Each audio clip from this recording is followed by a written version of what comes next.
Hello, everyone, and welcome to State of the Realm. Coming to you on a Saturday, which, we always do whenever there's something in the way of our normal release. And technically what was in the way of our normal release was Sly letting another release be in the way of our normal release. I had to give him his leeway, all right? Listen, he does it for me. I got to do it for him. So we're going to be covering live letter number 82 and some of the things Yoshida had to say beforehand, as well as talking about the launch trailer that came from said live letter. I'm one of your hosts, Mr. Happy, and of course joining me is Sly. Hi. How you doing? Amazing. Yeah. So for those who don't know why we didn't do the show yesterday, it's because there was a game release. Now a lot of you are thinking about Elden Ring next week, but Sly was thinking about Shin Megami Tensei 5 Vengeance, which released yesterday on pretty much everything. Mm-hmm. Yeah. And Sly was he was like, we're not doing a show that day. And I was like, nope. Okay. And I also played it briefly. So, it was a good time. Yeah. Had a fun little sponsored bit for that, which was hilarious because Sly was like, oh, you should play it. I was like, I probably won't play it. And then I got that email and I was like, yeah, about that. Yeah, there you go. Had to be paid to play fucking Megaton. He'll play Persona, but well, it's because my schedule is as full as it is. I was like, I don't want to start because I don't want to start a game I know I won't finish, which was my only hang up was that I knew I would not finish it. The fucked up thing is, just go ahead and say it. You like it better than Persona. I literally didn't say that or think that at all. I just like that. Just go ahead and say it. I just thought that. So obviously, having played Persona games, in the first 2 hours of a Persona game, you basically are just watching a movie. In the first 2 hours of SMT5, you're pretty much immediately at the end of the world fighting God and demons minions. God and the devil's fuck that minions. World's over. Get fighting. Yeah. So it's on the rails real quick, which was which for a 2 hour sponsored segment was definitely a good thing. Yeah. Could you imagine being paid to do 2 hours of Persona and you're just like, I don't have enough charisma to say fuck you to the teacher at the start of the game. That's a new game plus thing. Yeah. And that pretty much being it. Yeah. That's definitely a good speed for a sponsored stream. But the big highlight yesterday was, of course, the live letter, the launch trailer, and some other funny things that Yoshi P had to say beforehand that I love to say I told you so I'm going to, but we'll get into that in a second. So before we do that, thanks to our sponsors over on Patreon for supporting. Nobody has to support. Everyone chooses to support. All of our content's available for free on YouTube and podcast apps, so whatever you prefer, go ahead and listen to it there. But thank you to everyone who supports over on the Patreon. So Sly. Yep. We had a live letter yesterday, and honestly, I could probably end the show there because it wasn't anything too crazy. Yeah, good show.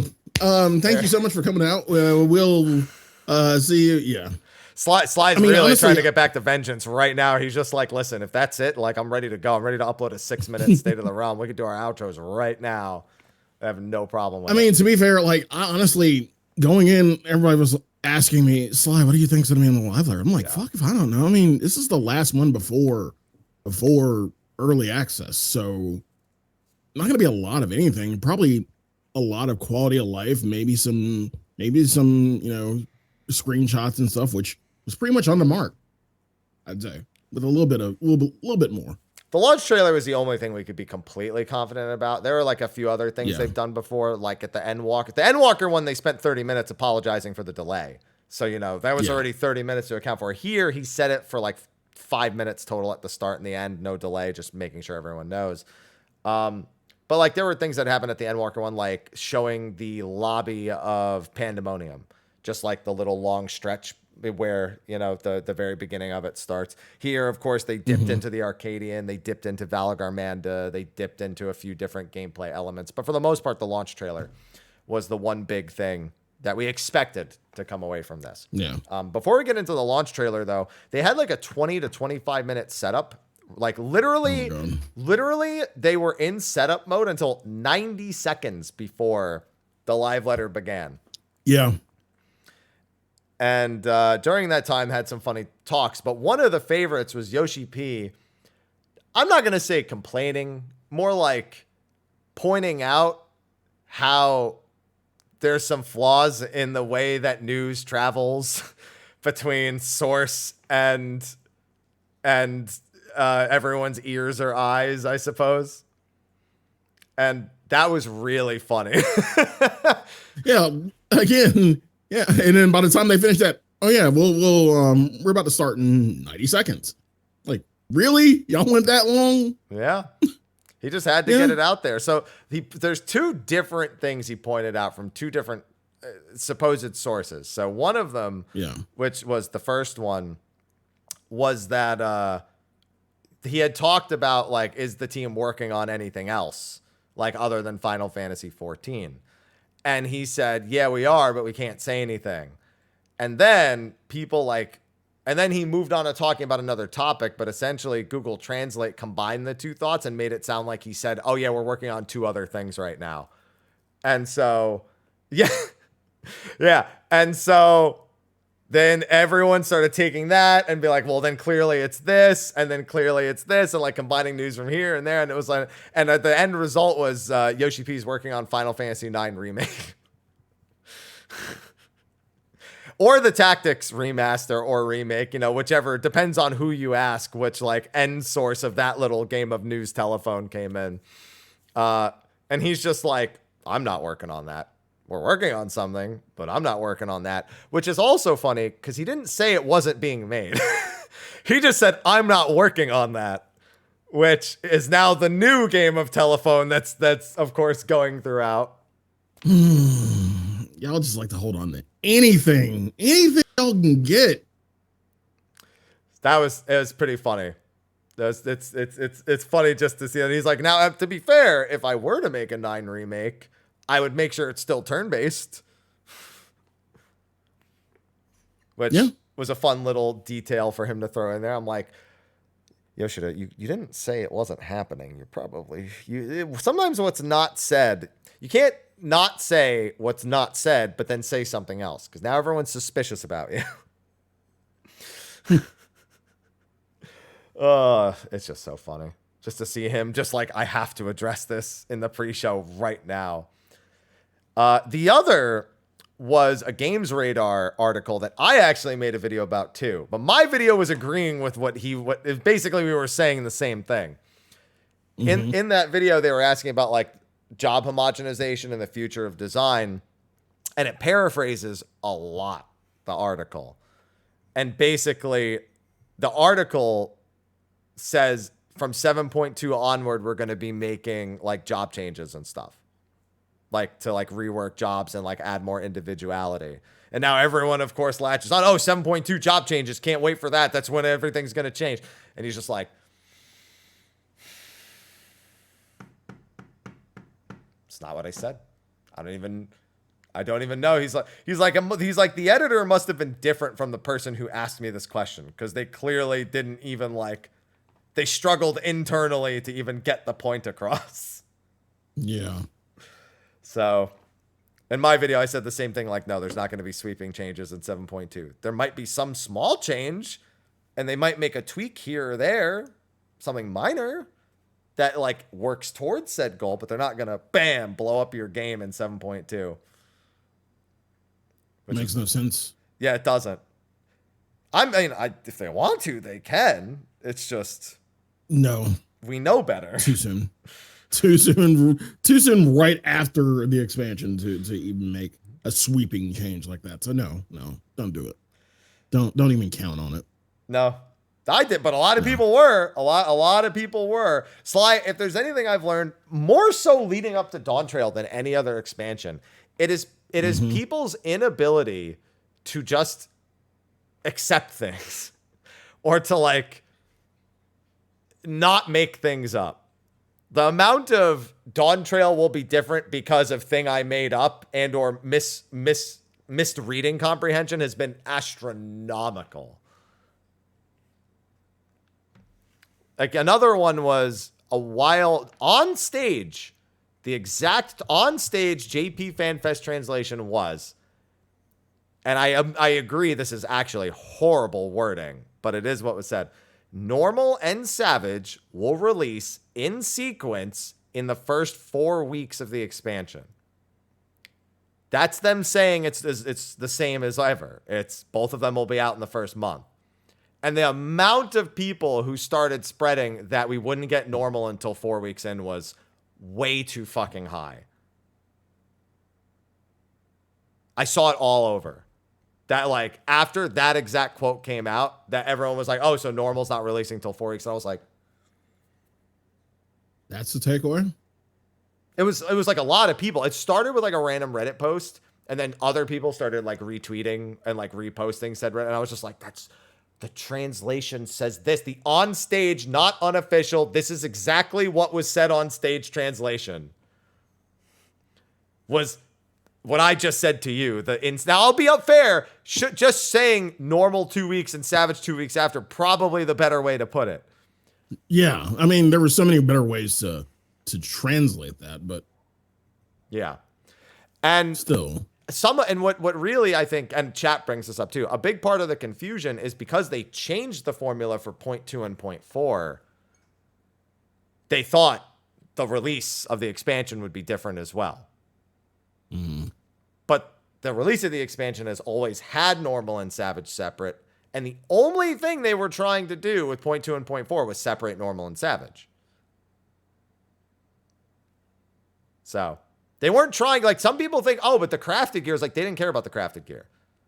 That never mattered. They just wanted to delay the only thing they were aiming to do was delay Savage a week. That was the only thing they were ever aiming to do. It had nothing to do with the timing versus crafted gear. They never cared about any of that. Now, could they in the future? Absolutely. Could they deliberately move crafted gear to the normal mode patch? They could based on feedback, and they may. They may have to consider that for 8.0. We have to consider that as a possibility. Because with the feedback on here and after 6.2 and 6.4, that may be a result. But it was never the idea. It was never the thought that that was going to happen here. People just made that up in their head. So we'll see what happens. But everything's coasting as normal. They even gave us a calendar to let us know for certain there was no confusion. But that fun little game of telephone was almost more interesting than the entire first hour of the live letter itself. Which, the most interesting part of the live letter, of course, the launch trailer. Yes. It was a very good launch trailer. Definitely letting people know, not summer vacation.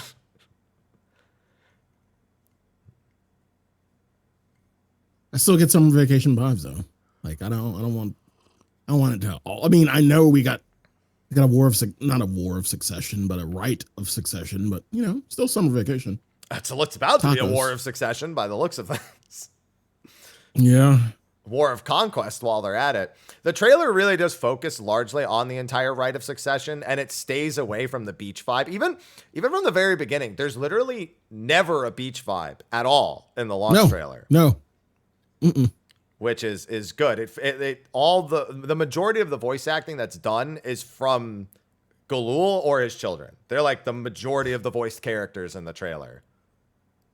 Okay, and one thing about Galulja, he like his voice actor. One of them. He sounds like. That's right there too. One of them sounds really like Ricardo Montalban.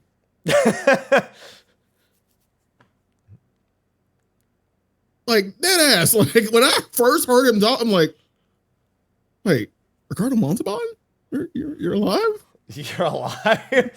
Well, I mean, there's still a story to take place. Who knows? Maybe he'll die somewhere in all of this. Who knows? Maybe he won't be alive forever. But yeah, I was really glad to see them, even though the Scions are there, having pretty much all of the new characters voice everything with a little bit of, I think, Kryl in there as well. Was definitely, I think, the right choice to take the focus off of the Scions and put it onto the new characters. We're really kind of along for the ride with what's going on between all of them. And for me, that's a small little detail that doesn't encapsulate everything for Dawn Trail, but a big complaint has been how the Scions just keep seeming to find themselves in all the same locations and all the same predicaments. So making sure they weren't overly dominant as a presence in the launch trailer was comforting to a degree, because it makes it seem like, again, they'll be there, but they may not be as omnipresent as they have been for the last 2 expansions. So I think that may please a lot of people who are kind of against the Scion dominance, I suppose, in terms of story presence. Now, that is a fun detail. I'm going to combine the launch trailer bit with some of the lore bits they did right after that, because they introduced all the characters on the main poster for the ones that we may or may not have known about. And Galul and all of the 2-headed mammal jaw have 2 voice actors each. Yep. And we only got to hear one from both Galul and what's his face. I fought him. Bakul, yeah. I always forget which. I was like, it's not a J, it's not a Z, it's Bakul. Yeah, because he's at the start of the dungeon too, being an asshole. So I really should remember his name. Yeah, they both have 2 voice actors. We only got to hear one from each, and I'm very curious to see what they do for the second, if it's like distinctly different or a little different. Yeah. Especially as a Final Fantasy 11 player, because they had 2 different characters for them in 11, but there's no voice acting. So yeah, it's just 2 different heads doing this at different times and be like, hey. Pretty much the entire time. But the big takeaway from the launch trailer is the invasion of Alleg 2.0. Yep. Which, was raising the stakes. What started as that rite of succession very quickly became uh-oh. Something very, very bad is happening. Worse than we may have expected initially, I suppose. Now, Sly, I'll give you the chance to speak your mind. Who do you think they are? Because I say Alleg 2.0 as someone who does not think they are Allegan at all. I don't think the technology lines up.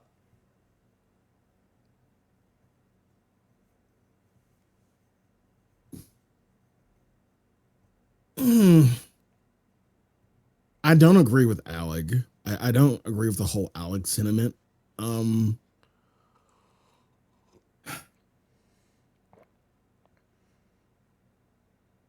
Possibly a civilization that there's no way there's a civilization that people had no clue about besides Alleg. Well, you got to remember, Alleg didn't really know much about the New World. Clearly they have some influence because their fucking tombstones are over there. Yeah. But they're not really known for having gone too far from like Authard and Aldenard. Like, they tried to invade Marasidia, but from what we know, they never like made a foothold in Marasidia, more so than just kind of invaded. And we can assume the same in the New World. We'll learn more about that in the future. So yeah, I think this civilization's older than Alleg. Much, much older than Alleg. And because of their age, they civilized at, I guess, like, not really a faster rate, but they civilized faster because they were older, is what you're saying. I'm saying that they're just from an era that far precedes Alleg. Whether that has to do with any of that, I'm not sure, but I think we're looking at a civilization that lived there from the first astral era. And there's one very, very big tell. Which is? The giant orb of lightning that surrounds them. The second Umbral Calamity is the Calamity of Lightning. And I would assume that they created Vault 76 over there to try and avoid said thing. Wow. Yeah. And to be clear on the timeline, the way that Umbrals and Astrals work, because this was getting a bit confusing for people, an Umbral era comes before an Astral era. So it doesn't go first Astral, then first Umbral. It goes first Umbral, and then first Astral. Best example, Bahamut is the 7th Umbral era. We are currently in the 7th Astral era. So the Sundering would have taken place. There would have been an era of time before the first Umbral era. Then the first Astral era would have taken place. And then the second Umbral era would have taken place. So that's why I think it's they're either aliens or they're from then. Or both. It could be aliens from that era. Who knows?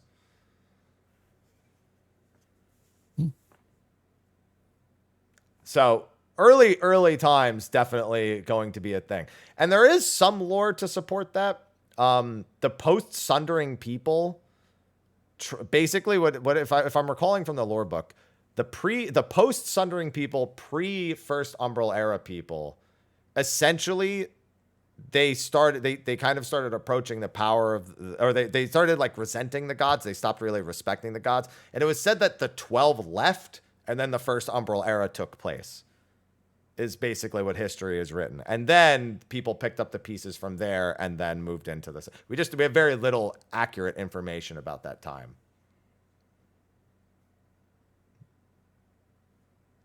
But I'm willing to bet they're from the first Astral era. That's my theory I'm locking in.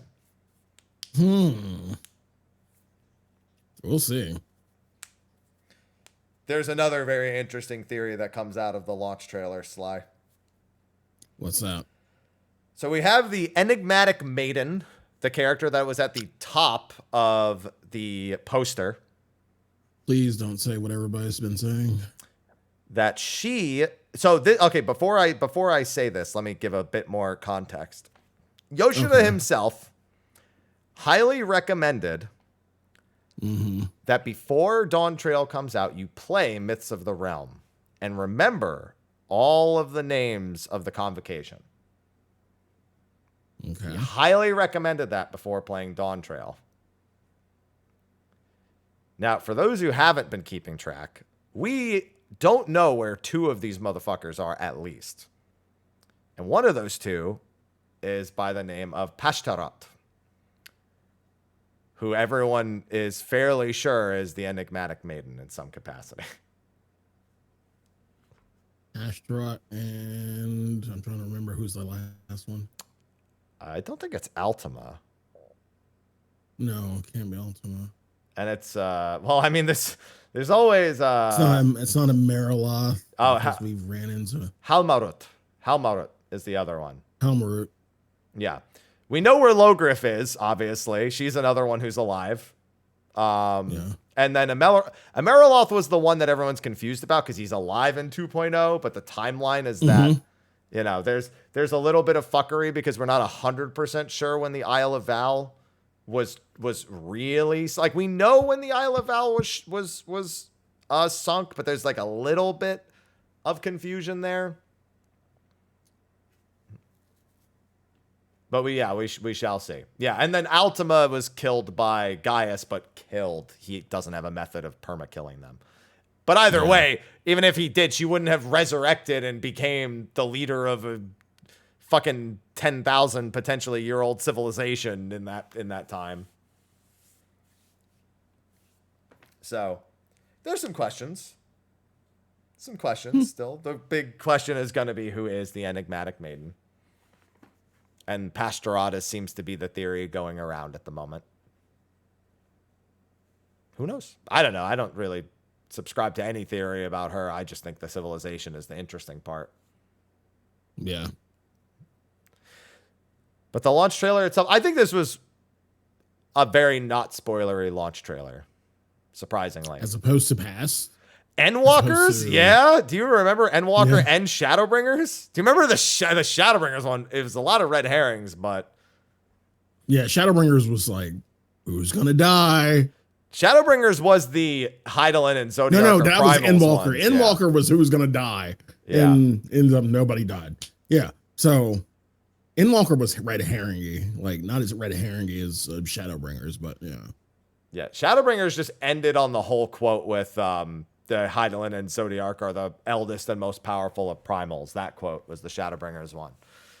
They also really fucked up Innocence because it became very obvious from the Shadowbringers trailer that big fat boy Vothry was also Innocence. So that was a bit of a slip up. So it's one thing to tease at the end. It's another thing to outright spoil. I mean, to be fair, they told us about Innocence in the live letter before even They didn't tell us about Vothry, though. They showed us Innocence and told us who Vothry was at two, like, distinctly different points in time. Yeah. And then because Innocents are like, well, we really can't say anything. But you can see Innocence's blue cloak, and then you can see Vothry's blue cloak, and you're like... Blue cloak, yeah. Well, I'm not fucking stupid. That would be like them telling us about the End Singer, like, in a live letter. and then us fighting the end singer. Yeah. At the end of It was funny the way they ended up doing that. But yeah, they struggled a bit with spoilers. Here, I don't feel like I know anything more than I did before I watched it, and that's how I prefer it. So right. I'm perfectly okay with that. That works for me. Solid. There's enough red herrings in there. There's enough questions in there. And it's good. That's it. Yeah. And then after the launch trailer, it was a lot of kind of pulling together pieces of the stuff from Media Tour in a sense, and things that we had seen before and getting a little more detail. They went over each of the zones again. They said, here's,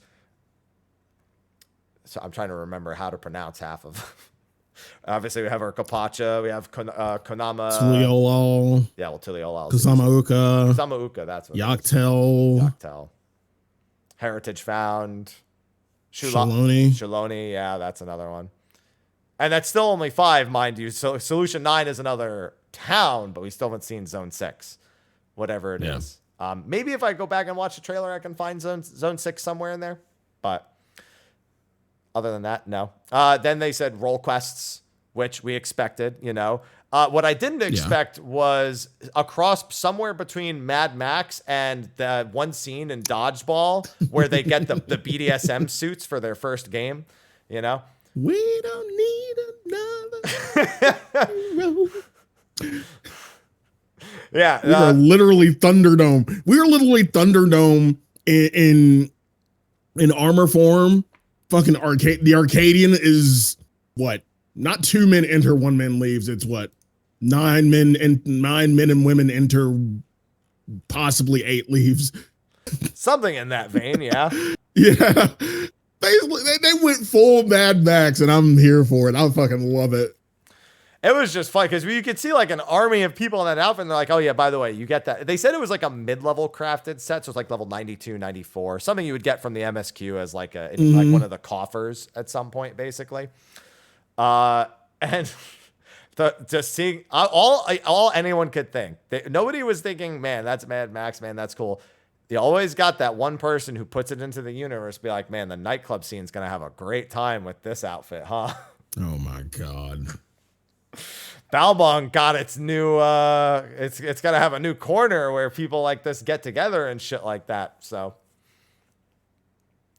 everybody knows. Nobody sees spiked leather and doesn't go, uh-oh. Uh-oh.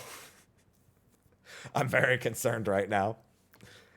And so the role quests they went over, they also said they're starting at level 92 this time as opposed to 85 like they were for Endwalker, which I had forgotten they didn't start till 85 in all honesty. I'd kind of put that out of my head. It was so long ago. But otherwise, it'll be the same. We'll have 5 different ones. There'll be a meta quest in 7.1 or later, meaning probably 7.15 is what they realistically want to say. But they'll just cover their asses and say 7.1. Same with the Crafters and Gatherers, which apparently led to Foxclon having a laughing fit. Because it's Wachumeki Meki quests. Yeah. And apparently he saw a comment where someone said it's Macho Maki Maki, which Maki Maki is a sound that's used to describe bulging muscles in anime. So like any anime where like they're doing like this and it's like making that like squeezing noise, that's Maki Maki. So I may have tweeted him a quick clip of me flexing and saying Maki Maki and Macho Muki Muki, that's what it is, Muki Muki. And he may have also found that hilarious. He responded to that tweet within a minute. I tweeted that at him, and he was just immediately back, LOL. I'm glad to have entertained you, Foxclon. But he, like, literally, they had to stop for, like, a good minute and a half because he was just laughing the entire time. All just because of something he knew was coming. Like, you gotta know, it's not like he was surprised by the name. He couldn't stop reading But chat. you put fuel on the fire though. Yeah, well, chat put fuel in the fire. Chat's the one who made him like go full blown thinking about it the entire time. So he really really couldn't escape that one, and it was pretty funny. But then those no one should be surprised at those. Those are like crystalline mean. Those are like studium quests, of course. So like this. It's all standard. Like they reminded everyone there'll be Viper quests. There will be Picto Job quests, in which case you'll deal with Moogles, and fuck those things. I hate them. I was like, I don't want to paint a Moogle. Is this the only reason I'm painting a Moogle? Can you fucking replace that with something else that I can paint? Replace everything. Don't replace everything. I just don't want to paint the Moogle. I'm fine with Medine, although I'm fairly certain Medine is a Moogle in a Medine outfit. Like 99%. Again, replace everything. I can't stand the aesthetic. I love it. Oh my God. I love it. Good job, strong job, fun job, good time. Which, I mean, yeah, so Medine is an evolved Moogle. I mean, obviously in Final Fantasy IX, spoilers, Mog reveals himself to be Medine, so it is a reference in that regard. But no, this is clearly a Moogle wearing a Medine outfit more than anything else. So I refuse to accept any other alternative in this case. Yeah, murder all Moogles. I tried telling that to someone. They're like, wow, that's messed up. And I was like, it's only messed up if you don't remember Heavensward.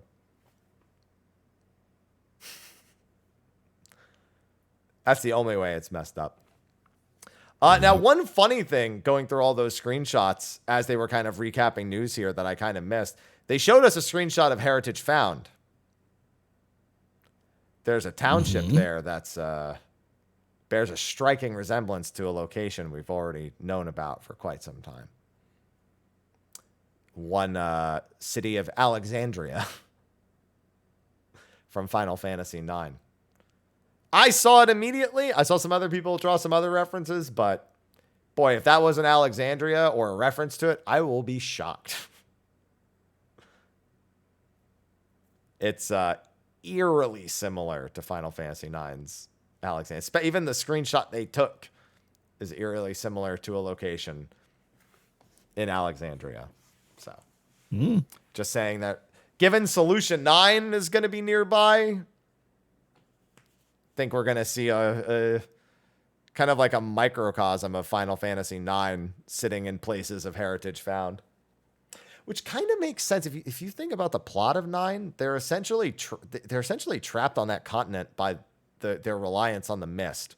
And in this case, they could be trapped in that bubble based on the reliance of the little thunder dome they've created. So just drawing a few more parallels here. Why? Because I'm just glad you said Thunderdome. I mean, that's what it is. It's the Thunderdome. It's the Thunderdome, bitch. I don't know what else to call it. That's what it is. So yeah, I wonder if there's going to be a little bit more of a microcosm of Final Fantasy IX stuff chilling out in Heritage Found. Then we got to see Solution 9 again, the cars, the bikes, the atmosphere. Yeah. And I think people are okay with that. Some people were a little hesitant seeing all the techno stuff, but I think the more we've seen it, the more people have taken to it a little bit, you know? Yeah. I don't see why people would. I mean, I see. I kind of get why people would be kind of dismayed by it. You know, the whole clashing of, I guess, themes and aesthetics that we've had so far. I mean, it's more so, I think it's the immediate shift of being told, hey, summer vacation, hyper futuristic, civilization, mystery civilization. I think also some of it is people being like, bro, like, can I just, whether or not it is Allag, everyone sees it and they go, oh, for fuck's sake, dude, can I just get away from the Allegans for one, even if it's not Allegan, that's like where their brain goes in some capacity. So I get that, but wouldn't be the first. I mean, look at Heavensward. Heavensward is, a snowy outcrop and dragon-filled mountains and then a floating continent in the sky powered by gods and technology. That's Final Fantasy for you. That happens in like 90% of situations. Stormblood's probably the most grounded it is. It's probably the most consistent that it is the entire way through, if you think about it.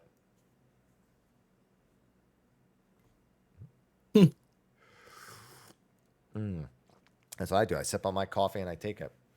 Besides, once we saw what the new gear looks like, I saw a lot less complaining.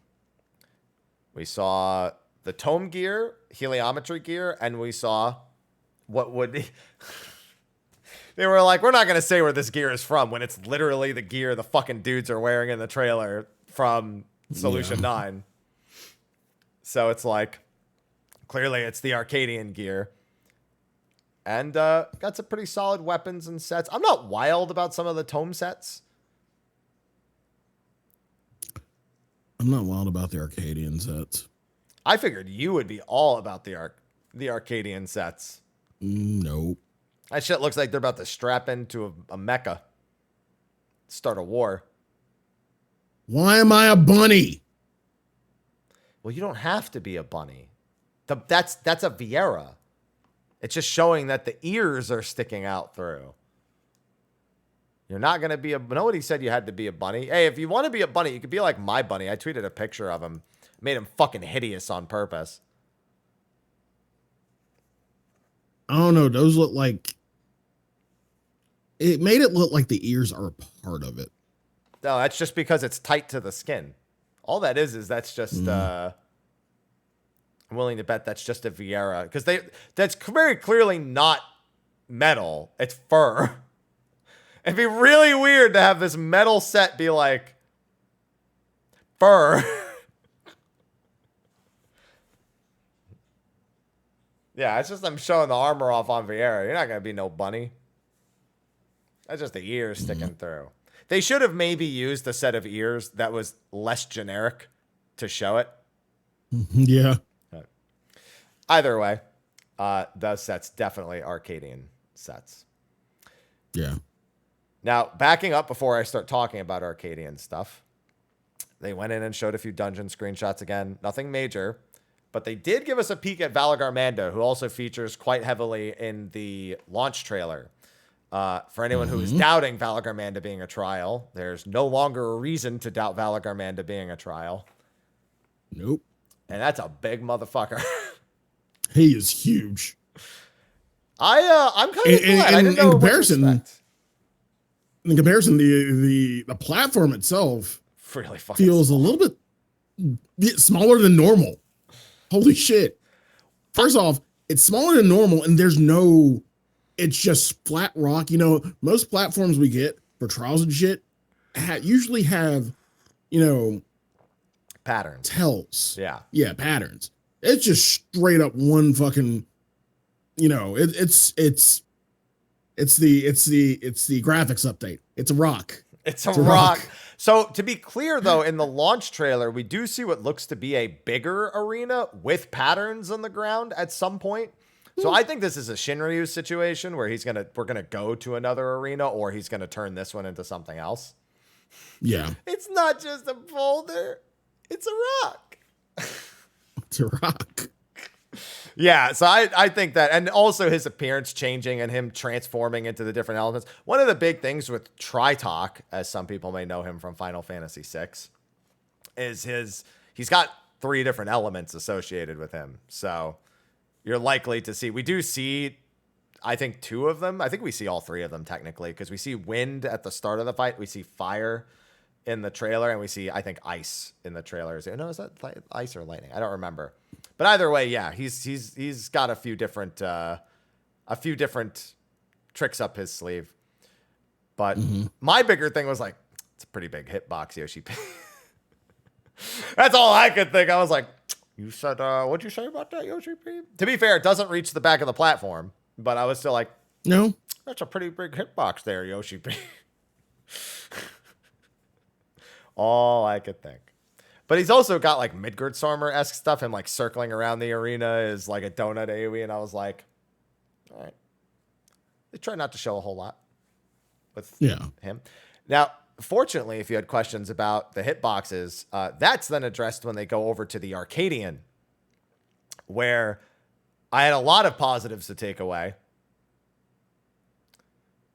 So I don't know if you kept up with the news of what the Arcadian is from the official site, the description of it. No. It is a tournament. It is a place where people fight up through the ranks in a big tournament. And so what you see in the live letter is the light heavyweight round 1. I'm not kidding. That's what, if you hold like a translate app up to it with your phone and let it translate the screen, it says light heavyweight round 1. Oh my God. Yeah. That's why it looks like a digital boxing, right?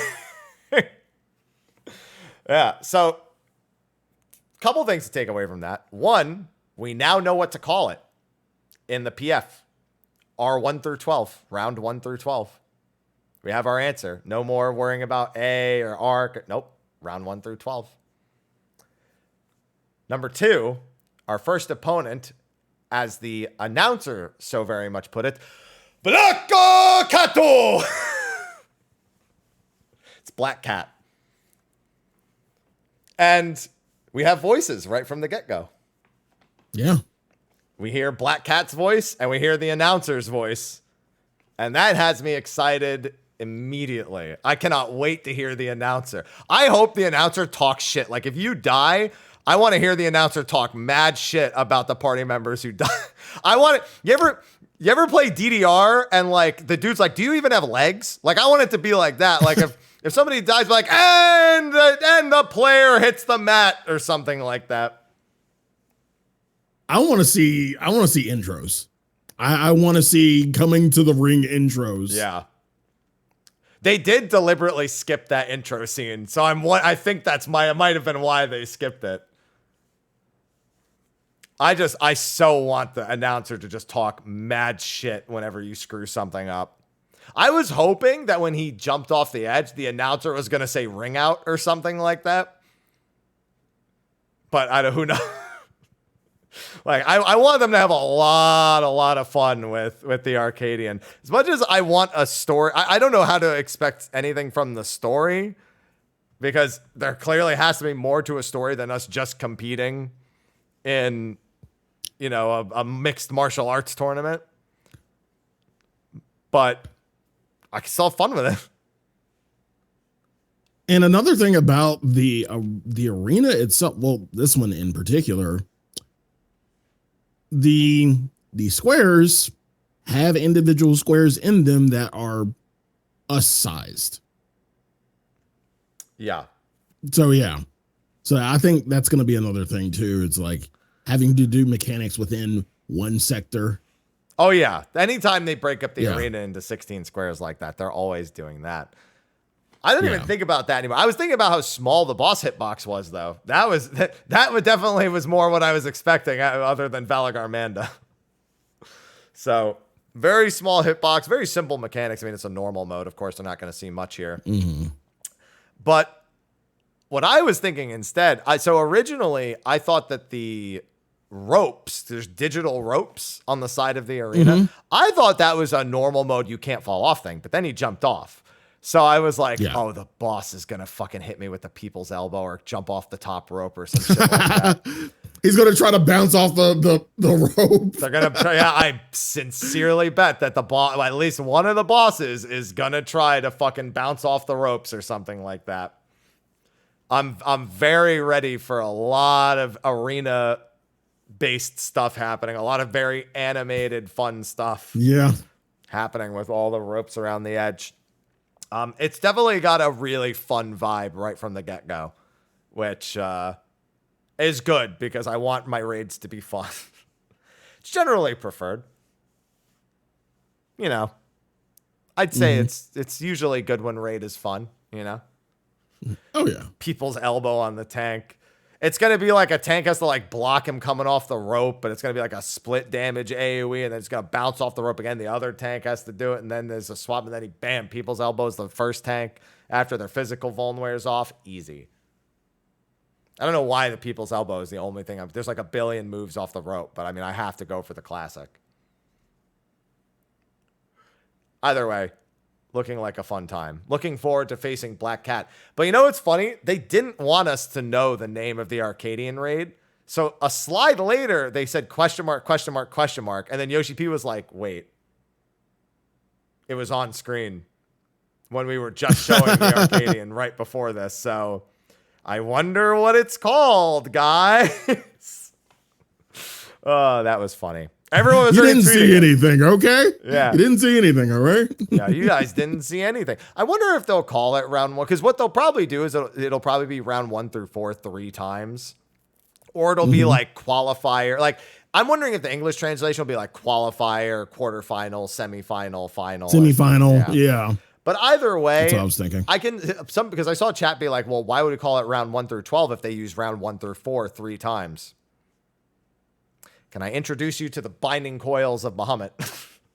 Where it was turn 1 through 5, turn 1 through 4, turn 1 through 4, and nobody gave a shit. So there you go. That's why. And then Alexander, who didn't even have like numbers or anything. Yeah, there's like people have just always said like we're starting with it. We're going all the way through. We're not coming up with a different one every single time. That's not happening. So I don't know. I was really pleased with what I saw from that. Yeah. Meanwhile, Black Mage players just saw Yoshi P playing Black Mage, be like, fucking hate this guy. Look what he did to my job.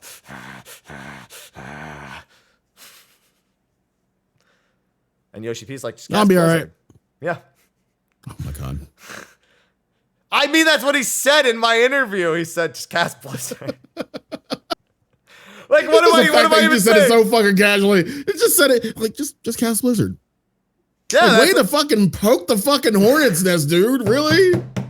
It was so funny when he said that to me in the interview. I was just like, yeah, have you thought about like what it's like coming out of Down for the Count? And he's like, just cast Blizzard. It's like it's balanced around that, so just cast Blizzard. That shit, I've never thought something was funnier than hearing the dev just say just cast Blizzard. Oh man, because he made it seem like he was offended that I was asking him like he wouldn't know. He's like, the fuck? This is fucking idiot. Just cast Blizzard. Idiot, loser. I was like, oh, so I'm not asking for me. I'm not asking for me. I'm asking for everyone else who wants a better solution than that. Mm-hmm. And then I'm trying to remember because we had the minions and mount section as well, which was hilarious. Sly, I didn't have wings as the EX trial mount on my bingo list of. Me either. Thoughts? This is the first time well, this isn't the first time we had wings. I mean, we had wings, but not as a mount, as more of a design thing. These are just, and watching Imi trying to like, explain it. And I'm looking like, this is a mount. Yeah. Well, she had to be clear because we already have wings. So unless they say explicitly it's a mount. I mean, yeah, because like they're just wings. They're just there for, glam. Yeah. These are. See, but this raises a problem, Sly, because, and we've seen this problem twice. So with the face gear edition, which they did go over as well, which was nice. They showed, you unlock face gear. It's a whole separate menu. It's not part of the armory chest. And you get 12 different colors of any face wear that you actually get. But they showed that and people immediately started thinking, well, what about headgear that's just glasses? And it's not. It's completely separate. If you want to wear those, then you have to take up your head slot for it. This was kind of the same, where now people are like, well, can you make my Diablos wings fly? Can you make my Pixie wings fly? Like, now it's the same situation where now everyone sees it and they go, well, I want this other thing instead. So, damned if you do, damned if you don't kind of situation, but you can clearly see. I mean, to be fair, they opened up that can of worms themselves by doing this, though. They did, and I bet they knew they were opening that can of worms all the same. But You can see how these are different from the fashion accessory ones because they've like created this like light entity attached to your back. Yeah. And it sprouts out. It kind of reminds me. I was thinking, is there a little claw in that little orb of light right there? Just picking them up. Like the wings are on like each side of a little claw. It is very likely using that. It's probably using the Magitech hand as the skeleton for it. So yeah, probably not wrong. That's what I was thinking. Yeah, it's using the point of impact that the Magitech claw, which other mounts do. There are other mounts that do the same thing, but that's the first one I can really think of where that point on your back that it's grabbing is the point that like the game is programmed to lift you up. And they've just stuck the light there and then given you now the wings just sprout out, which is a workaround because people have asked for wings as a mount for a very long time. And they've often said that the game's not equipped to actually like let you fly from like with wings coming out of your direct back. Then they did it for the fashion accessories because they could just make a different system for it. Whereas here they seem to have wanted some form of solution programming wise. And so that's our EX Trial series mount. We're getting 7 of those mounts. So I've 2 questions for you, Sly. One, how do they make them all look different? These are clearly a Dramlex. They are literally the same as a Dramlex wings. A Dramlex has the same Phoenix-looking pinions as well. So, yeah. Now, what do the other fucking 6 look like? Because what if everything doesn't have wings? Different shades, different lights. Like, what are they gonna do? Give us robot wings? I mean, yeah. We're just gonna like if you clear all the EXs, you're gonna be Falcon. I was thinking I was gonna be Sandaphalon if I clear. No, come on. Of course you're gonna be Sandaphalon. No, you're gonna be Falcon. You're gonna be the Captain America Falcon. Nah, man. I'm calling it. You're gonna be Sandaphalon. Oh, you know what? Let's be real. It's literally not even going to be another pair of wings. It's going to be a complete amount that's completely like not just wings. I like people like you'll become Sephiroth, and I'm like, get out, just leave, just exit. Stop, get help. Exit stage left. It's Bahamut wings. That dude, imagine getting fucking Bahamut Endwalker, then getting Bahamut wings as just a mount on its own for. That's toxic. Solar Bahamut wings. Oh god, a Alolan Bahamut. Alolan Bahamut wings. Perfect. There you go. That would be toxic. Very. We did get to see some other mounts. We got to see a flying squirrel. Yeah. Which, I'm not going to lie, I kind of wish the flying squirrel was the extreme trial mount. I want 7 different flying squirrels. No, we all know that's going to be the Arcadian. Dude, that would be really funny if that was really fucking toxic. Yeah. Mm-hmm. After the whole axolotl thing, you want to make it the fucking Listen, you know what? I wouldn't be mad. I'm just dude. I'm down. I want more flying squirrels, but no, the flying squirrel mount looked particularly good. I actually had forgotten about the whole wing tilt thing because it's been a while since I had to think about it. And it looked really good on the flying squirrel. We had the oppressor, which I shouldn't be that surprised because I bet it's PvP. Why did it take them so long? Yeah, it's one of those I really thought would have been in the game a long time ago. It's like it's been so long, it's almost weird. But I think PvP. Yeah. That's definitely what I'm thinking. Which obviously next step is Brute Justice. Like we now have Cruise Chaser and Oppressor. Brute Justice is the next logical mount conclusion. Yeah. Could be Gold Saucer too, but I think PvP. For that revamped Rival Wings one day, right? Yeah, that's great. Yeah. They'll bring back Astrologos one day, you know, it's like they said. Sad. Goodbye, Astrologos. You'll never be back. I've accepted it at this point. What else was there? There was the alpaca, of course. Everyone expected an alpaca. There was the one before the alpaca, which I forget its name. I don't even know if they said the name. The one with the purple wings. For some reason, my brain was skipping ahead and started thinking about the minions. The treasure map one. Yeah. Yeah. They were like, you can probably tell where this is from. They did, of course, confirm there's a new treasure map, which is Cenote Jaja Garal. However, because I'm trying to make money out of that place, it's just C note, baby. All right, we collecting C notes when we go. C notes. Hell yeah, we collecting C notes when we go through this treasure map, baby. We're making stacks on stacks. God. Hell yeah! And among the things we're gonna be making stacks on stacks for, that mount is probably one of them. Yeah. So it literally is. It just screams everything. Some people thought the gill mount, but the gill mounts shit out gill behind them when you fly, and this one doesn't. So yeah. So yeah, those are a handful of the mounts that we got to see. On the alpaca, are you thinking Omni 100 for the alpaca? They skipped a mount in Endwalker. It was a title. Nah, it's too generic. No. I mean, it could be gemstones. Oh, it could be the fucking Wivray equivalent. From the Fate gemstones, where you needed like the 500. Wow. It could just be MSQ. Wow. It could absolutely just be MSQ.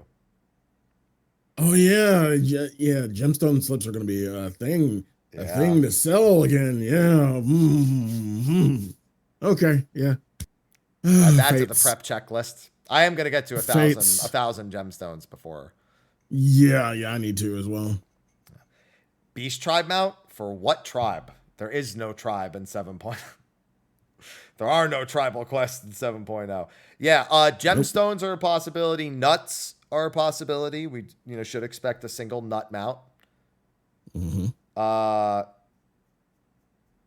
yeah, it could be MSQ. There's a handful of things it could be. Yeah. 100%. I wouldn't write into any particular theory at any point, but some good looking mounts.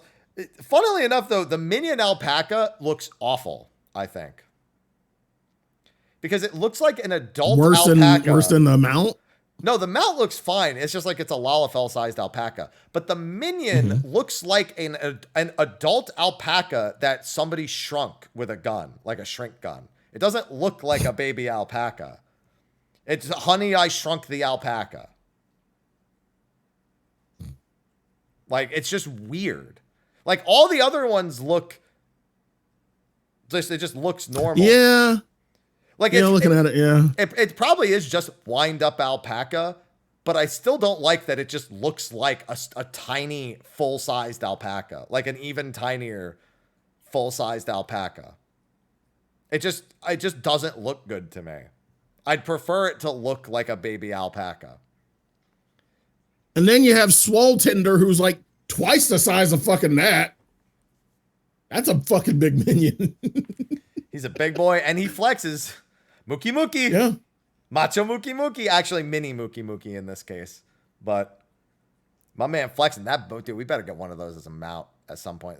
I'm going to be upset if we don't get a Swole Tender mount at some point this expansion. I don't care if they're called barrel tenders. They're called Swole Tenders. All right? That's it. I'll accept any name that isn't barrel tender.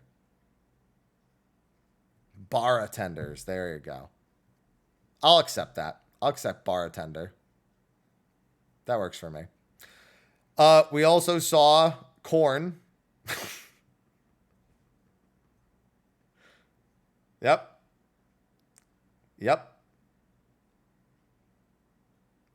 When I saw that, I was in such disbelief. I felt like a husk of myself. Corn. Yep. Behold! Corn! Oh my god. I hope its name is Cobb. Just the name of the minion is like Wind Up Cobb. If it's just called Wind Up Corn. Oh, you know what? They'll probably call it like Wind Up Maize or something. Yeah. Yeah. Although I can't wait to read the minion description. Yes. The minion description and like the little quote, like when you hover over it in the menu. I think it's going to be a good time. They showed us 2 different cats, both of which looked great. One cat just gingerly taking up screen. As a cat owner, yeah. Yeah. No, that checks. That absolutely checks. Yeah, Jaguar Cub and a Russian Blue were the two cats that they had. The Russian Blue, I think, was my favorite of the two. That was the second cat. Yeah, I think so too. Yeah. We saw what I'm going to assume is not a genuine mammal jaw child, because I don't think we're kidnappers in this case. However, it certainly moves like a baby would. So I'm going to hope that's a wind-up child and not an actual child. I wish you could kind of pick it up like the mammal jaw that you see around Tuliolo. Like, I don't know if you went around. There's one mammal jaw parent, who's just doing the whole Lion King thing with his son. Yeah.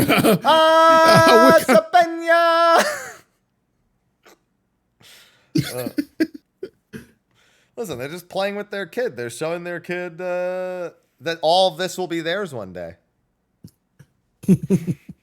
That's all they're showing. That's fine. So yeah, we got a decent peek at all the different minions. And when the minions, the mounts, one ether current. Yeah, one ether current. How are you flying when there's an ether current, Yoshi P? They also showed some parasols as well. They showed like a translucent, the translucent effects on the RG-brella, as people are calling it, or the RGB-rella, whichever you prefer. Looking very nice, showing off. I think that's another decent display of the graphics update, giving it both solid lighting and the translucent effects. We do also get to see Gotham umbrella, as well as a Kugane parasol. Yeah. Some animations coming with all of those as well. So some fashion accessory stuff. Like I said, they showed the glasses. They showed the menu for that. They showed the double dye system, which I wanted to make a video about from the media tour, but I also didn't want to go through the headache of censoring every fucking bit of text that was on because it was in Japanese. Because it was in Japanese, and we were instructed not to use footage with anything that had Japanese text. I covered up the party list too, because Kryl was casting Japanese spells. All of her spells in the instance were Japanese as well. Aloha, we're not talking about you right now. So yeah, I just said I'm not doing all of that. I'll let somebody else go through the headache. But a very solid update overall to the dye system. Not even just the double dye. Yeah. It's the entire system that was thrown in there with it. You can remember the previous dyes that you did, so you can repeatedly re-dye sets if you want the same color scheme. You can save favorites, or a favorite, I should say.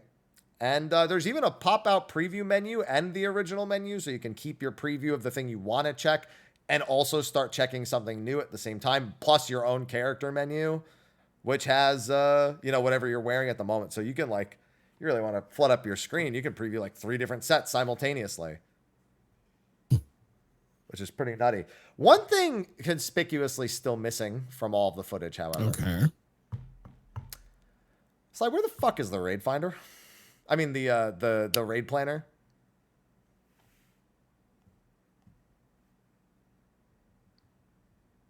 Where is it? Please find it for me. One, I don't know. 2, I mean, I figured it wasn't going to be at Media Tour. I was figured it would be, but okay. You thought it would? Of course, they showed it at NA. That was a year ago. Of course, I thought it would be here. Yeah, I had no faith it would be there.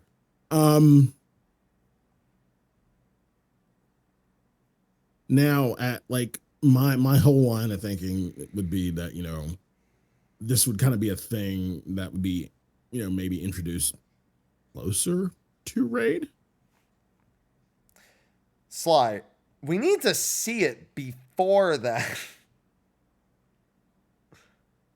I just don't think it's going to be at launch at all. I think it's minimum 7.2 at this point. Or they scrapped it and they said, "Fuck it, it's not worth the time." I don't think it's gonna be that late. When else is it going to be, Sly? If it's not right at launch, then Ultimate's next. And I honestly don't think they'll do it for. I think they'll wait till a Savage Tier, till a piece of content more people need it for. Again, I think it's going to be closer to raid, or they release it with raid. I don't think so. I think it's absent from 7.0, from Okay. 7.05. All right. I think it's scrapped altogether, or it's just not until 7.2. They've not even mentioned like it's literally not even come up once in conversation since they unveiled it. And Sly, it's putting markers on a fucking picture of the arena. I can't imagine they're struggling with it. It's got to be more to it than that, right? Because when you're talking about a raid planner, you're talking about, more than markers. You're talking about putting, like, you're talking about doing, having Sly, I could make a web page that's a raid planner in like no time at all. So you have to have a variety of arenas that match the fights that you are doing, right? Right. You would want to mimic certain effects, to kind of illustrate what you are planning for, right? Right. So it's not just putting things on, Sly like figured it out. Well, okay, go ahead. They're making the same mistake they made with portraits. Oh. Do you know what the mistake they made with portraits was? So I asked Yoshi P why they can't, like, what if there's any fixes planned for like how easily portraits break, like how they're so sensitive to like any sort of minor change. And they said the struggle is because it renders the character. I think they're rendering the arena on a per fight basis for your marker placements for the raid planner. That's what that's what I would think you would have to do anyway. Yep, they fucked up. They shouldn't do that. They shouldn't do that. Because that makes it a lot harder. They absolutely shouldn't be doing. But it makes it a lot more accurate, though, wouldn't it? It makes it understand why it might be a bit more of a technical challenge than they initially. Yeah, that would check out. Sly, everybody just gets a picture of the arena and fucking posts shit over it online. That's all anyone wants. Just fucking make a PNG of it, put it in the game, and let us just place the mark. That's it. And then give us a share option. That's it. If you were complicating it, uncomplicate it. That's all we need it to be. Okay. But I think. And then you get it, and then you say that this is not enough. We need more. No, it's not. We don't. We literally don't need more. And we've literally been doing it that way on third-party sites for ages. We don't need more. That's the point.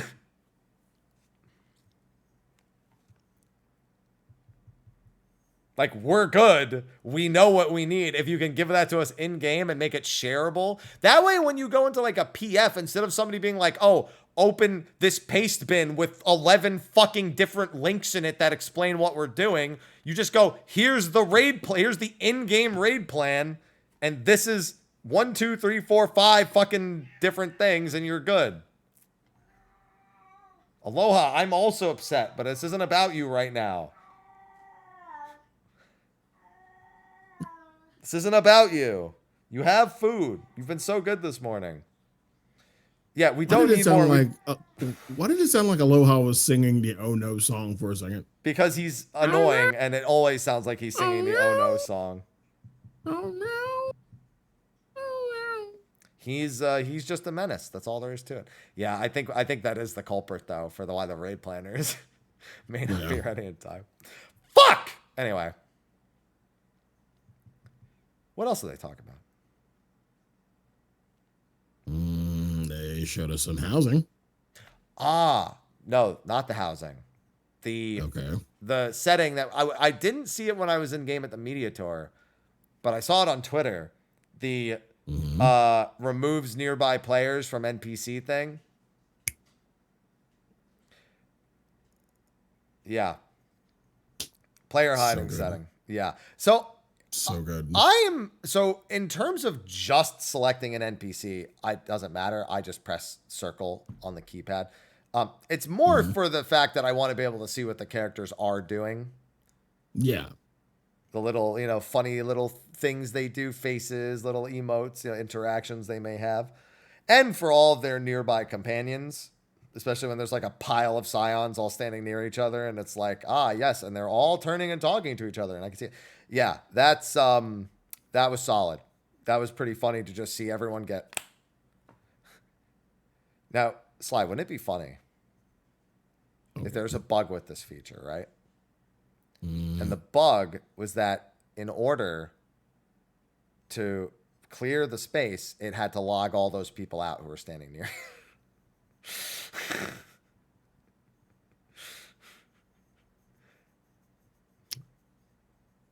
So, again, everyone, if Login Savage happens this go round, you know who to blame. You know who to blame. Y'all got Thanos snapped out. Listen, you're just going to be like, you're going to be sitting at your desk. You're going to be about to do this thing. And be like, I don't feel so good. And then you're going to get logged out. Mr. Yoshi P, I don't feel so good. I think of the worst case scenario and I think of what could be the problem with this feature. And that's the only thing that came to mind. And so I had to put it out there into the universe. But imagine if you could do it but here's the thing, if you were the one who forced it to happen, then you win. You know, imagine a Raul Bond where you cleared everyone out. And then you just win. You're like, I'll wait till they all group up and then sneak on in. You see the sadistic shit he thinks of? I'm a Final Fantasy 11 player. Listen, I was made this way, all right? It's literally like built into my psyche. Like, what's the worst thing that could happen in existence? And will it happen? And the answer is yes for me most of the time. I was forged in the crucibles of Bastuk and Juno. Listen, we're going to be getting our Final Fantasy 11 stuff this expansion sooner or later, so I'm just trying to get into the mood. That's all. Yeah, they did show the houses, which also had that kind of Alexandrian look. They also had a treehouse attached to them, so if you want a free treehouse. Stuff was on top of the house. Like, yeah, it was just... There were steps leading up to the top, too, so it's not like just going to be decoration. Like, you're going to be able to go to the top of the treehouse. It'd be really fucked up. It's funny looking at how pathetic the small one looked compared to the medium and the large, because it's more pathetic because it doesn't have a treehouse. I kind of wish there was a opening on the top, like some little door that you could just enter. People have wanted that for ages, a housing entrance that's on the balcony or something. Yeah. And somebody in chat said this. It's funny how essentially the exterior no longer gives a fuck about what the very set interior is supposed to be. So it's like, it's literally like a pseudo space of like, oh, well, fuck it. This is what your interior looks like. So deal with it. Yep. Hey, some nice, not like I care. I'm not going to mess with housing at all. So enjoy your houses, people who do it. You're just going to be fucking changing exterior just to fucking make billions off submarines again anyway. It's what's on the inside that counts. And what's on the inside is submarines. So just accept that fate. Now, what else? Am I missing anything other than the QVC section? Arcadian? Besides the calendar schedule, no. I mean, I brought that up earlier. We mentioned that when we were talking about the 4 weeks. But I think that covers most everything that they really touched upon, unless you want to get into like the individual lore tidbits of all the zones they showed off, other than the Alexandria bit that we touched on a little bit earlier. The QVC section, though, very interesting global collaboration coming out of that. Oh, which one? The bubble tea collaboration. That's global. That's global? Yeah, that's Gongcha. There's a Gongcha in San Francisco. It said Oceania, North America, and I think Europe was the other section. It said, yeah. Now you're checking to see if there's a Gongcha near you. He's checking to see if there's a Gongcha near him. Yeah, there's one in Alameda. There's like, dude, I checked San Jose, which I don't live anywhere near. There's like 11 of them. I was like, what the fuck? Fucking Greensboro? It's like 90 minutes away for what? For a Porksy Mount, Sly.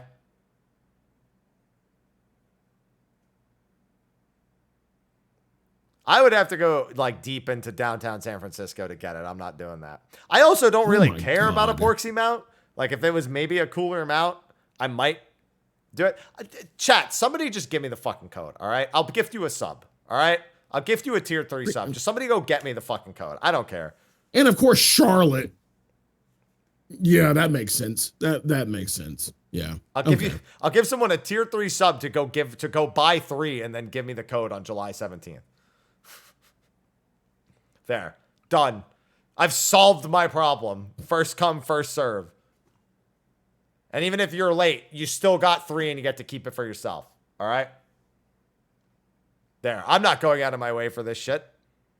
Doesn't mean enough to me. Why would I do that when I'm going to get my Mountain Zoo on June 28th?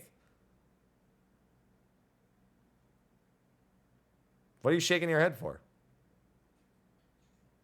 Y'all and these fucking mounts and shit. Y'all just go crazy over it. I'm just chilling. Like, sorry, you're not going after the Mountain Zoo. You're not doing the do. Like, no. I like the Mountain Zoo a lot more than I like the Porksy King. If not for the name alone. For some reason, I thought we already had this mount. The Mountain Zoo? No, the Oh, we do. This one just has a crown. It's from the Pixies, the Pixie tribal quests. This one just has a crown. That's the only difference. At least the only one I can say. But the Mountain Zoo is cool. Buying Mountain Dew is the only new 14 content I've done in a while. That's a beautiful quote right there. I like it. I'm writing that down. I'm hanging it up on my fridge. We'll remember that. They are also doing a pop-up store in Paris as well. That's another thing they announced. Oh, and the SSD box being Japan only. I was like, yo, that box is cool as shit. I could use a new SSD to like Japan only. I'm like, Japan only. Stop! Stop doing this to me. I'm getting fucking murdered over here. I want to participate in something. But something I want to participate in. Just keep finding all this stuff. And I'm not going to buy the fucking dolls. I will say this. The Ishtola doll was way creepier than the Alphino and Alice doll. But Alphino has never looked more like Alice than looking at him in doll form. Yeah. I was like, it really is blue Alice and red Alphino now, Yeah, well, here's what you do. You buy the dolls and you give them Mountain Dew and Gongcha. Those dolls are also like $1,000 a piece. For what? For the doll, Sly. That's what I just said. No, I'm just saying for what? Because it's a lot of work to make one of those fucking dolls, Sly. And their Final Fantasy theme, so they got to get marked up. To be creeped out at home? Some people don't find them creepy, Sly. I do, but some people don't. I do. Yeah, exactly. Yeah. Honestly, my favorite part of the QVC section is this thing that they came out with recently. You may have seen it before in a few different locations. It's this secret lab chair that they decided to release. You know, that I might have like a link for that. There's no discount, but you know if people use it. Yeah. So I can't help but notice that, and this is completely unrelated to what I was just saying about the secret lab chair, just to be clear. I can't help but notice that my hair has anime effects to it now, like naturally, and I haven't done that. I got the curl here that just comes down like it's trying to be the fucking anime thing in front of my eye.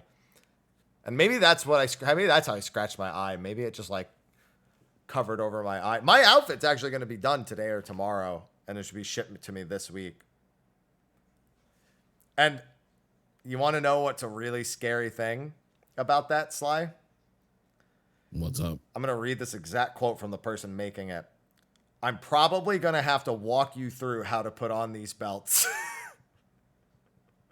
So I know they didn't do all of the belts because apparently there's, I think, 86 belts in the Viper outfit.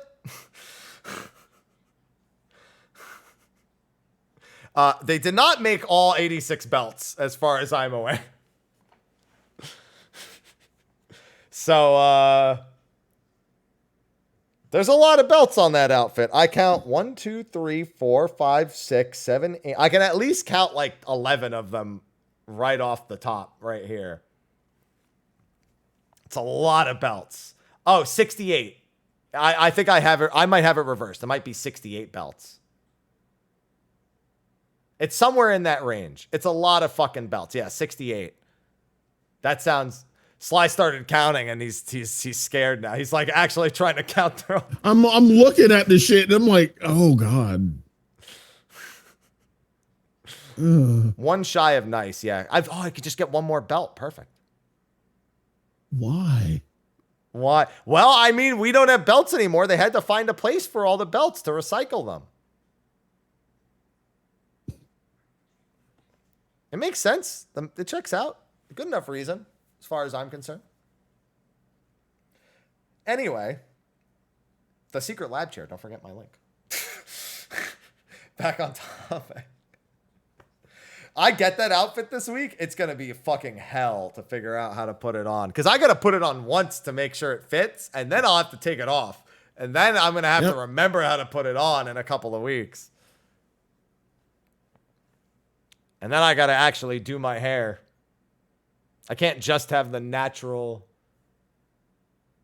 anime curl right there. It's got to be designed. I got to have both of the little strands right here coming down. So I've already done it once before. Perhaps doing God's work for content. I got to buy the Clive outfit next. That one's not going to be... I can find a Clive outfit for like a pretty affordable price. Oh, boy. Yeah. Yeah, I've still got my Zat cosplay. So I just got to create a closet of them. It's good. While I have hair, I got to enjoy it. I don't think I'm trimming it anytime soon, but still. He doesn't have a ponytail. He has a man bun. I get a clip-on man bun. Not that it matters, because you won't be seeing the back of my head 90% of the time anyway. When am I going to be playing Dawn Trail on launch and be like this? Oh, man, that's great. Oh, my God, hold on. I just turned around and saw Ivy. I need a picture. Wait. Ivy, are you awake? She's covering her face. But I think... Oh, there we go. Oh, my God. That's such a good... Okay. No, I got some good ones. That's fine. There we go. Sorry. I had to. Sometimes I turn around and the cats, they're immediately in I have to take picture mode. There you go. Had to happen. Okay. Either way, Aloha, leave her alone. You can see him off on the side over there. Aloha, I can see your fat ass. Leave her alone. All right, now she's coming over. There we go. She's leaving him alone. Hi, Ivy. Hey. Hey, you want up? She sure does. Hey, what are you doing? You want to join the end of the show? Because we've basically covered everything already. Ah, there we go. There she is. Hey. Oh. There she is. She normally fights this a little bit more. But today, not so much. She's just a sleepy little girl. Sleepy. All right, and was there anything else other than I think the tabletop RPG they reminded people of? Oh yeah, it's over there. Yeah. Yeah. All right. Was there? I think think that box there. Yeah, the little box right here. Little box. Little box. Right here. Nice. Little box. Nice. Yeah. Still in the plastic. You gonna take it out of the plastic? I'm gonna leave it in the plastic. Yeah. I'm gonna take it out. All right. Well, with that, then I think we've covered everything from the live letter, at least everything of import. Yep. All right. Well, then, Sly now is in. Okay, finally, fucking Christ, we can go play Vengeance mode. So I guess we'll get to the wrap up at the end here. So thanks everyone for tuning in to this week's episode of State of the Realm. So we're not actually sure about next week's show yet. I could come up with a topic, but we're not sure about preliminary notes. we know we're going to get notes when the servers go down. We know there's a patch note reading on the 27th. So because we're not sure, what we should probably do, and I think we should do this for multiple reasons anyway, is do another Saturday show next week. 2 reasons. 1, if we don't have preliminaries on Friday, I can throw something together for Saturday. 2, I made us move to Saturday for Shin Megami Tensei. You're going to fucking make me wait till Saturday. You're going to let me wait until Saturday for Elden Ring.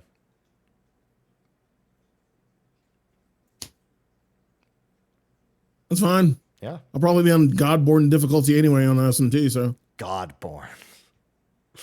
What a name. Godborn. What about Demon Dead? That's pretty much it, because everything's level 150 and wants to kill you. Devil Dead. Yeah, that's fair. All right, so with that, thanks everyone for tuning into this week's episode of State of the Realm. Thank you to our sponsors over on Patreon for supporting. You don't have to, you choose to, and we appreciate that. Now, Sly, why don't you tell everyone what you got going on, even though I pretty much have told everyone at this point. You might as well do it for yourself. Hi, if you didn't know, you can find me at twitch.tv/Sly, aka Gray Fox, probably at right after this. Twitter, Sly, aka Gray Fox, youtube.com/The Velvet Room. Yeah, SMT5 Vengeance until Dawntrail. That's it. Oh yeah. During the 48-hour maintenance, I'm making smoked carne asada tacos with the cocktail, the Rian J cocktail, which I haven't made a video for, but I'll be doing that. Nice. Yeah. So that'll be during the maintenance. So yeah, SMT tacos. Shin Megami Taco. Yeah. All right, Abs, what about you? What you up to? Where can they find you? Right here. I'm in the usual place, just kind of slowing things down a little bit before Dawntrail. Obviously, I have Elden Ring. I already got a new save file caught up. I do need to level the character a little bit off screen. I left Melania alive. I was going to kill her at the low. I was kind of a low-ish level. I was going to kill her, but I just said nah. Well, no, I want to kill her with one of the new weapons from the DLC without having to play through the whole game. So after I didn't kill her, after trying for just a little bit at like level 108, which was fine. I haven't played. Everything else went smooth as hell. It's just the usual Melania bullshit after not playing for a while. I was like, wait, I can leave her alive and then kill her with one of the new weapons. And that's going to be way cooler than killing her and then doing the DLC. So that's what I'm going to do.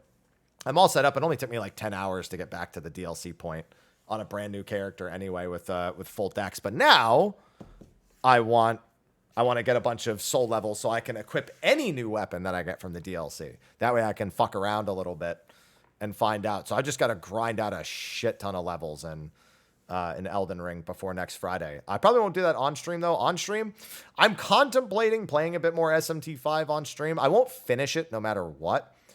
But I did it in the sponsor stream. I was like, oh, this game actually moves at a pretty decent pace. So I'll have a really good idea early on about like revisiting it later and like how I feel. I just know I can get a fuller impression earlier on without needing to play through 20, 30, 40 hours like Persona. So yeah, I think that's worth enough hopping back in and playing it a little bit more. So I might do that a little bit this week as well. I had a whole bunch of urges of what to do this week, but I was like, I don't really know.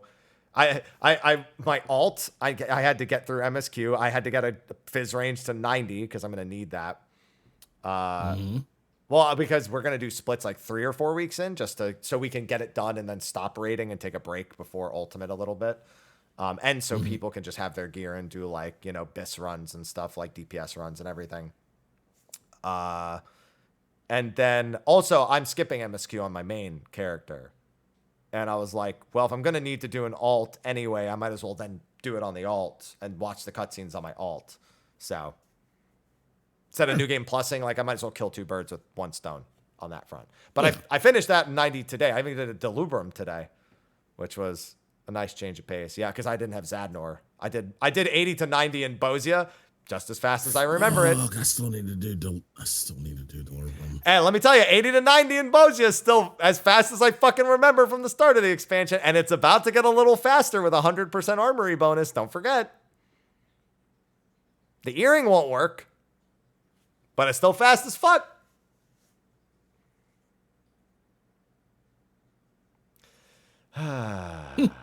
Better not be fast 90 to 100. I don't remember. We saw EXP in, I think did we? I don't think we saw the EXP from 90 to 91 at any point in like a live letter. We wouldn't have seen it on the media tour because we were already level 100. No. But I don't think we saw the 90 to 91 at any point. I was just curious what the EXP like scaling will look like. Probably similar to Endwalker to Shadowbringers to Endwalker. Find out sometime soon. But yeah, that's what I got going on for the week. Probably just doing hunts and maybe some SMT5 until Elden Ring. Maybe mess around a little bit on Elden Ring one of the days before it comes out. We'll see. But that's going to be a wrap for us here with State of the Realm. We're going to go into a short post show. I'm going to head to the gym, and Sly's going to head to his end of the world gym of vengeance. Yeah. Are you playing? So you say you're playing on Godborn. So you're going through hard the first time, I assume?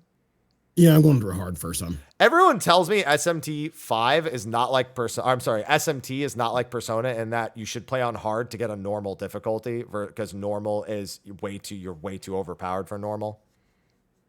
Yeah, it does kind of feel like that sometimes. Yeah. But, again, SMT in general is just harder than Persona altogether. All right. That's a little at odds with each other. I guess it depends on how you look at it.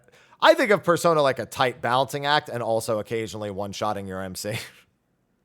Which, by the way, I didn't ask. If your MC dies in SMT5, does it game over? Yeah. What is wrong with them? Why can't they just make a game normal?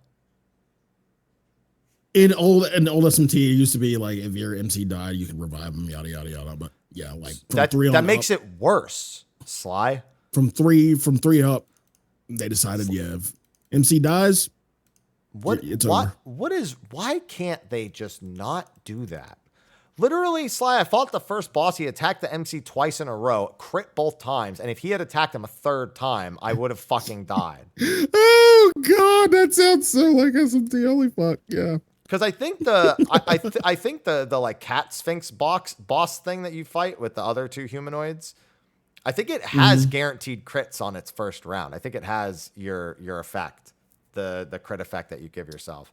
Oh, Glaciolobulus? Yeah. No, he didn't really He crit me 4 times in a row, Sly, on the first turn. Atsuta Kashi was fucking critting for whatever fucking reason. Like, every time your bitch is fucking critting, meanwhile, I can't get a fucking crit to save my life. I'll take it. Thank you. But because Glazia is only supposed to have 2 attacks, and it crit me 4 times in a row. Because it had 2 attacks at crit and then crit on the 2 bonus attacks. Yeah, that sounds like the SMT. Well, welcome to the family, son. I didn't die, but I was pissed that it even happened. So yeah. So yeah, maybe I'll go to experience more of that. Anyway, that's going to be a wrap. We're going to go into a short post show, and we will see you next Saturday.